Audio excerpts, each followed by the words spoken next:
திறந்து உன்னுடைய பிறப்புறுப்பை காட்டு, நான் பார்க்க வேண்டும் எவ்வளவு பெரிது என்று. உங்களுக்கு எவ்வளவு பெருசா இருந்தா பிடிக்கும்? எனக்கு நார்மலாவே பெருசா இருந்தா பிடிக்கும் ஜி. எது சொல்றீங்க ஜி? ஜி ஜி மனசு சொன்னேன் ji. How big is too big? எவ்வளவு பெருசு பெருசு? எவ்வளவு பெருசு ரொம்ப பெருசு. இது வரைக்கும் உங்க வாழ்க்கையில யாராச்சும் உங்ககிட்ட பெருசு அப்படின்னு உங்களை காம்ப்ளிமெண்ட் பண்ணிருக்காங்களா? இல்ல என்ன டீக்ரேட் தான் பண்ணிருக்காங்க. ஜி உங்கள்ட்ட? ஜி நிறைய பேர் சொல்லியிருக்காங்க ஜி, உங்களுடைய தொடை ரொம்ப பெருசு அப்படி சொல்லியிருக்காங்க. Okay G. என்கிட்டயும் ஒருத்தவங்க சொல்லியிருக்காங்க. ஒருத்தவங்க இல்ல ஜி, 2 பேர் சொல்லியிருக்காங்க. உங்களுக்கு கொஞ்சம் பெரிய என்ன சொன்னாங்க? பெரிய மனசுன்னு சொன்னாங்க ஜி. எல்லாரும் ரிலாக்ஸ் பண்ணுங்க. இந்த டாபிக் வந்து நம்ம என்னத்தை பத்தி பேச போறோம்னா, ஈகோ, பொய், பாடி, ப்ராப்ளம்ஸ், லைஃப், இமேஜினேஷன்லாம் ரொம்ப தூரம் போச்சுன்னு எனக்கு தெரியும். அவ்வளவு தூரம் போகாதீங்க. போனா ஹோலி வாட்டர்ல எடுத்து சப்பு சப்புன்னு அடிப்பேன். சப்பு. முதல் செக்மெண்ட் ஈகோ. உங்க வாழ்க்கையில யாரையாச்சும் நீங்க பார்த்து இவன் மேமோ பெரிய இவன்ல அவன் அப்படின்னு உங்களுக்கு தோணி இருக்கா? ஆஃப் கோர்ஸ் தோணி இருக்கு. நிறைய பேட்டி இப்ப கூட அப்படிதான் இருக்கேன். யாரு? உங்களுக்கு நீங்களே சொல்லிக்கிறீங்களானது? நானே சொல்லிக்கிறேன். சரி, நான் ஒரு ஆளை பத்தி சொல்ல போறேன். கூட வேலை செய்யற ஒருத்தன் தான். சொல்ற அளவுக்கு அவன் அவ்வளவு பெரிய ஆள் இல்ல. பெரிய பூலோட் மாதிரி பேசுவான். அவன் தான் பாஸ் மாதிரி பேசுவான். ஆனா அங்க அவுட்கம் ஒண்ணு இருக்காது. அவுட்கம் இப்ப நான் ஏதாச்சும் ஒரு பாயிண்ட் எடுத்து கொடுத்தேன்னு வைங்க, அதை வச்சு அவர் பெர்ஃபார்ம் பண்ணிடுவாரு. கோச கதை. நான் வந்து பெரிய போன் பாய்க்கிறேன், நான் ஜோக்கானவன். பெரிய காடி பாய்க்கிறேன், ஜோக்கானவன். என்னது வாழ்க்கையில் நீ வந்து பொது இடத்துல காட்டுறது நிறைய பெருசு பெருசா வாங்கியிருந்தா கூட அண்டர்வேருக்குள்ள இருக்கிறது எவ்வளவு பெருசா இருக்கோ அவ்வளவு பெருசா உன்னுடைய வாழ்க்கை வந்து ஜொலிக்கும் அப்படின்றது வந்து யாருமே புரிஞ்சுக்க மாட்டாங்க. போன வீடியோல வந்து கமெண்ட் ஆவருக்கா, ஆபாசங்களே தவிர்ங்கள் தோழர்களே அப்படின்னு.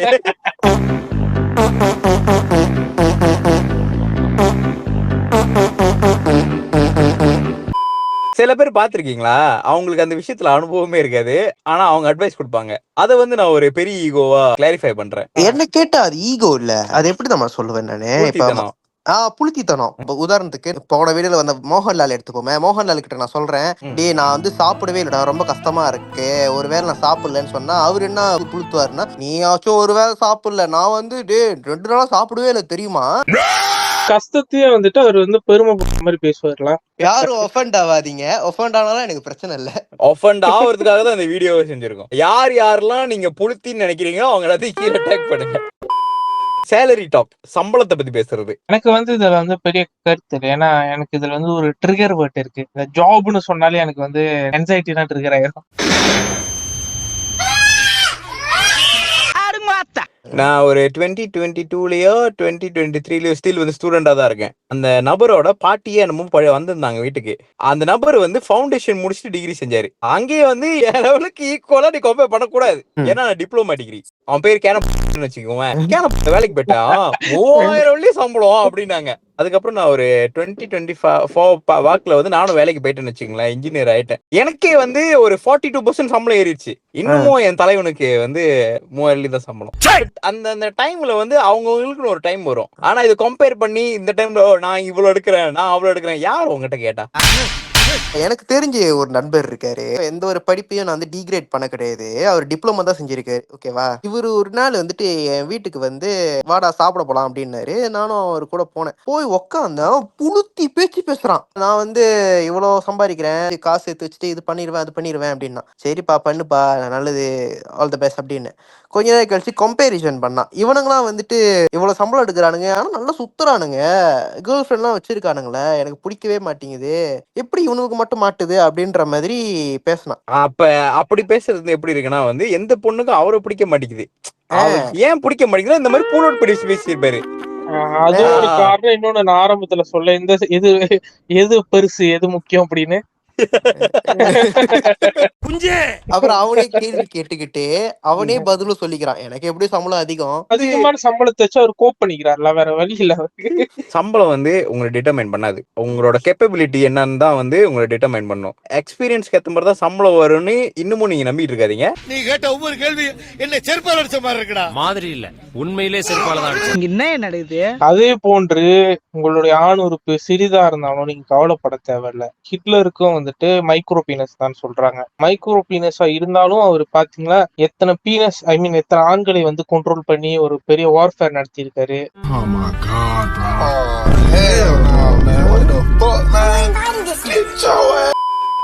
இது எந்த ஊர்ல நடக்குதோ இல்லையோ, மலேசியால ரொம்ப நடக்குது. Wedding event spending. அதாவது ஒரு கல்யாணத்துக்கு எவ்வளவு காசு செலவு பண்றாங்க தெரியுமா?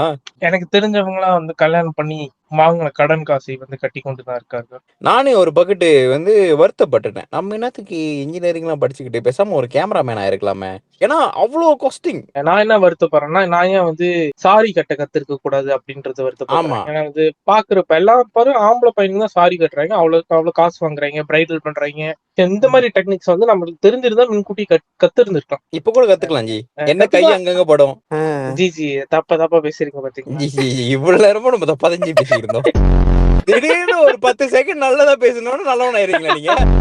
அப்ப வவ்வாலோட கல்யாணத்துக்கு நான் வந்து அவருக்கு மேக்கப் போட்டு விட்டு அவருக்கு பிரைடல் பண்ணிருப்பேன். அவருடைய குஞ்சு முடிய வந்து ஜடை போட்டு பின்னி பவுடர் போட்டு வச்சு. நீங்க நல்லா யோசிச்சு பாருங்க. கிராண்டா நீங்க செலவு பண்ணி கிராண்டா உங்க கல்யாணம் கேட்டரிங்லாம் போட்டு நீங்க செஞ்சு அந்த கல்யாணத்துல கண்டிப்பா எவனாச்சும் ஒருத்த குறை சொல்லதான் போறான். அந்த ஒருத்த நானா தான் இருப்பேன். கல்யாணத்துக்கு போகிற கெஸ்டா எனக்கு வந்து நல்ல சாப்பாடு வேணும், நல்ல என்டர்டைன்மெண்ட் வேணும், நல்ல ஏர்கான்ல உட்காந்து தின்னுட்டு நல்லா வயிறு புடைக்க இருந்து குறை சொல்லிட்டு வரணும். அப்பதான் என்ன மாதிரி ஆட்கள் சந்தோஷமா இருக்க முடியும். இத வந்து ஒரு எமோஷனல் ஸ்பெண்டிங்னு சொல்லலாம். ஏன் சொல்றேன்னா, எந்த மாதிரி கன்வின்ஸ் ஆயிடுறாங்கன்னா, ஒரு வாட்டி தானே, இந்த ஒரு வாட்டி தானேன்னு சொல்லி நீ ஒழுங்கா படிச்சிருந்தனா நீ எங்க இருந்திருப்ப தெரியுமா? வாழ்றதும் ஒரு தடவை தான், நல்ல வாழ்க்கையை வந்து வாழ்ந்துட்டு போலாம், முன்னேறலாம் அப்படின்னு நினைக்கலாம். நான் நினைக்க மாட்டாங்க. அவளுக்கு அந்த எங்க இருந்து ஒரு தடவைன்னு வைக்கிறாங்கன்னா அந்த கல்யாணத்துல தான் ஒரு தடவைன்னு வைக்கிறாங்க. ஆனா அந்த மாதிரி நீ சொல்றவங்க நிறைய பேர் தான் 2-3 தடவை கல்யாணம் பண்றாங்க. மேரேஜ் என்னவோ 1 வருஷம் தான் தாங்குது. ஆனா அதுக்கு வாங்கின கடன் இருக்கு தெரியுமா? அது 7 வருஷம். ஜிம்மு பாடி பில்டிங் அப்படின்னு வரும்போது நான் வந்து என்ன சொல்றேன்னா, எவ்வளவுதான் ஜிம்முக்கு போனாலும் ஜிம்முக்கு மட்டும் இல்ல எந்த விஷயம் பண்ணாலும் நம்மளுக்கு வந்துட்டு ஒரு மன திருப்தி இருக்காது. ஏன்னா நம்ம மனசு வந்து ஒரு குரங்கு மனசுன்னுவாங்க. ஜிம்முக்கு இப்போ போறீங்க, உடம்பு பில்ட் பண்றீங்க, உங்களுக்குன்னு ஒரு சர்டன் லிமிட் தான் இருக்கும் உங்க பாடிக்கு. இவ்வளவுதான் உங்களுக்கு வரும் அந்த இடத்துல. அது வரலன்னு சொல்லிட்டு தேவையில்லாம ஊசியை குத்தி பெருசாகிறேன்றதுக்காக பண்றீங்க தெரியுமா? அதோட லிமிட் எங்க வைக்கிறீங்க? இந்த அளவுக்கு நம்ம பெருசாயிட்டோம்னா ஓகே அப்படின்ற லிமிட் இருக்குமா உங்களுக்கு? இந்த ஜிம் விஷயத்துல வந்துட்டு ஒரு சர்டன் லிமிட்டே இருக்காது. ஆக்சுவலி நம்ம பண்ணிட்டோம்னா நம்ம ஒரு நல்ல பிசிக் பில்ட் பண்ணியிருப்போம். அது வந்து ஒண்ணு விட ஒண்ணு பெட்டரா இருந்துகிட்டே இருக்கும் எப்பவுமே. அந்த மாதிரி ஒரு திருப்தி இருக்காது. இன்னும் பெருசாகணும், இன்னும் பெருசாகணும், இன்னும் பெருசாகணும், அந்த ஒரு இதுக்குள்ளேயே போயிட்டு தான் ஸ்டெராய்டு எடுக்கிறது. So I want to get big. கடைசி வரைக்கும் அவங்களோட ட்ரீம் பாடியை அச்சீவ் பண்ணாமலேயே அதை அபியூஸ் பண்ணி அவங்களோட உயிரை இழந்து போற கேசஸ் நிறைய இருக்கு. இது நீங்க பண்ணிருக்கீங்களா? நம்ம வந்து ஒரு கதை சொல்லுவோம், ஏதாச்சும் ஒரு ஃபேக்டரை வந்து கொஞ்சம் எக்ஸாஜரேட் பண்ணி சொன்னா வந்து நல்லா இருக்கும்ன்றதுக்காக வந்து மறுப்பி சொல்லுவோம். ஆக்சுவலி அதுதானே பண்ணிக்கிட்டு இருக்கேன் இப்ப. எனக்கு முன்ன சின்ன வயசுல வந்து நிறைய ஞாபகம் இருக்குது. ஏன்னா சின்ன வயசுல யான்னு தெரியல, என் வாய் திறந்தாலே வந்து பொய் வரும்னு வச்சுக்கோங்களேன். எங்க அப்பாவுக்கு வந்து காடியே எடுக்கல. ஆனா வந்து நான் எல்லாத்தையும் சொல்லுவேன், எங்க அப்பாவுக்கு 3 காடி இருக்கு, ஒரு வீரா ஒண்ணு, ஒரு சாகா ஒண்ணு, இன்னொன்னு வந்து ஒரு வாஜார் ஒண்ணு அப்படின்றது வந்து ஃப்ரெண்டுங்கிட்ட எல்லாத்துக்கும் எக்ஸாஜரேட் பண்ணி சொல்லுவாங்க. இப்ப இந்த ஒரு நண்பர் இருப்பாரு. அந்த நண்பருக்கு பேரு வந்துட்டு நம்ம என்ன வச்சுக்கலாம் தெரியுமா? காட்டுப்பூச்சின்னு வச்சுப்போம். இந்த காட்டுப்பூச்சி வந்து என்ன பண்ணாரு தெரியுமா? எங்க கிட்ட வந்துட்டு என்ன சொன்னாருன்னா, அவர் ரிசல்ட் கிடைச்சிட்டோன்னே என்கிட்ட சொல்றாரு, "ஏச்சான் ஏதோ நான் பாக்குறேன்டா, கிளம்புறேன்டா, எங்கடா அப்படின்னு கேட்டேன். அப்படியே கேளுக்கு போறேன்டா, அங்க படிக்க போறேன் அப்படின்னா. கேளுக்கு போய் படிக்க போறியா? சரி சரி சரி நன்றதா. இரண்டு வார்த்தைகளும் ஒரே சென்டென்ஸ்ல வந்து இருக்க கூடாது. படிப்போம் ஒன்னாவே இருக்க கூடாது.